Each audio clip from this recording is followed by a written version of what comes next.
Good morning, class 4. Welcome back to the online computer class. Today, we will start a new chapter, that is chapter 5, the internet web browser. So, let's start. First of all, we will read about internet. The internet is a global network of billions of computers and other electronic devices. Kids, you can now understand that the internet has become a very important part of our everyday life. So, in order to connect to the internet, one must have access to an internet service provider, that is called ISP, which acts as the middleman between us and the internet. Coming on to the next topic is network. Kids, normally network is the exchange of information and ideas among people with a common profession or special interest. But in internet, network is a collection of computers, servers, peripherals or other devices that are connected to one another to allow the sharing of data, which means that we can connect to any computer from our own computer system through internet. An excellent example of a network is the internet, which connects millions and millions of computers to each other all over the world. Now, we will study about the basic requirements to connect to the internet.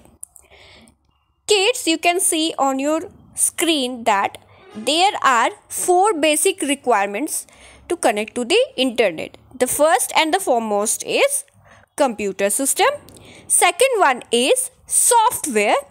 Next one is modem. And the last one is connection.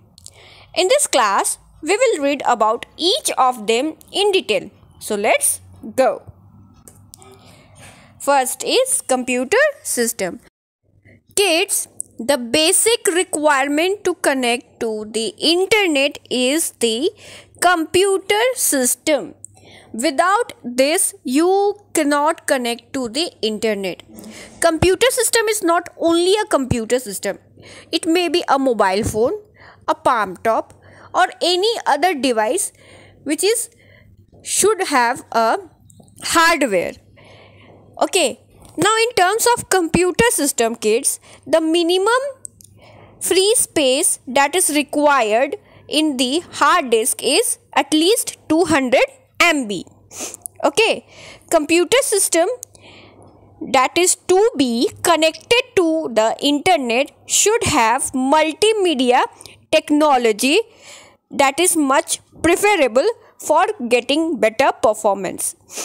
Kids, if you ask why ma'am 200 MB is the minimum requirement, because there are certain temporary files of the internet which is required to be stored in the hard disk. Okay, now let's go for software. Kids, hardware alone cannot be used to connect to a computer to the internet. In fact, software plays a very vital role for this purpose. The computer that is connected to the internet should have a TCP IP. TCP stands for Transmission Control Protocol and IP stands for Internet Protocol. Okay. Kids, which is used to make communication between the user's computer and other computers through the internet. The essential software to connect the computer to the internet is web browser. Okay, which is used to search the information through the internet. Kids, there is also a very important term under this topic is browsing. Searching information from the internet is called browsing or surfing. Kids, when you search something over the internet, suppose you searching about Mahatma Gandhi in internet through Google, then the information that you are searching over the internet is called browsing or surfing. Is that clear? Now, the most important requirement is modem. Kids, modem has a full form, that is modular and demodular. It is a very vital part of the internet connecting system.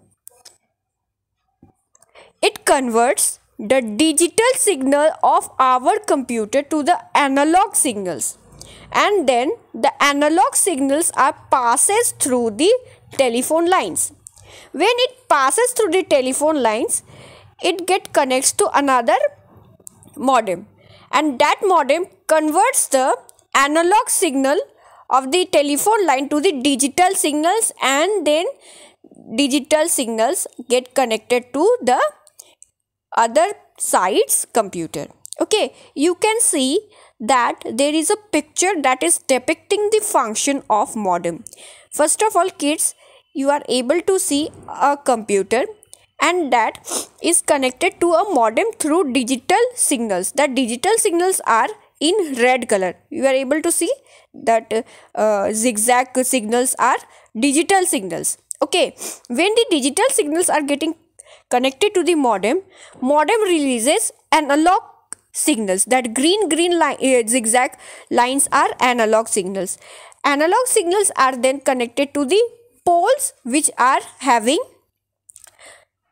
telephone lines. After getting passes through the telephone lines, the analog signals are then passes to the another modem which converts these green analog signals to the red digital signals, and these red digital signals are then connected to the final destination of the other side's computer.